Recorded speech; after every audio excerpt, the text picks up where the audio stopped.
میرے ماں باپ کہتے ہیں کہ دعوت کا کام کرنا تمہاری بس کی بات نہیں، وہ صرف عالموں کا کام ہے، تو تم اس کام میں نہ لگے، تو تھوڑا وضاحت کیجیے اس کی۔ دیکھیے دعوت کا کام جہاں تک کہ ہے کہ حدیث میں اللہ کے نبی صلی اللہ علیہ وسلم نے فرمایا بلغوا عنی ولو آیہ، ایک آیت بھی تمہارے پاس ہے تو میری طرف سے اس کو پہنچا دو۔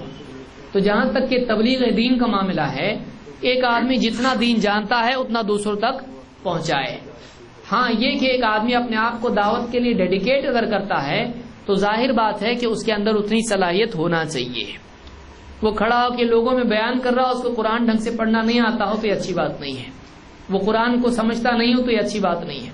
اگر کوئی آدمی اپنے آپ کو دعوت کے لیے وقف کرتا ہے تو قرآن و سنت کا گہرا علم اس کے پاس ہونا چاہیے۔ اللہ کے نبی صلی اللہ علیہ وسلم فرماتے ہیں خیرکم من تعلم القرآن وعلمہ، تم میں بہترین لوگ وہ ہیں جو قرآن کو سیکھیں اور سکھائیں۔ تو سکھانے کا نمبر سیکھنے کے بعد ہے۔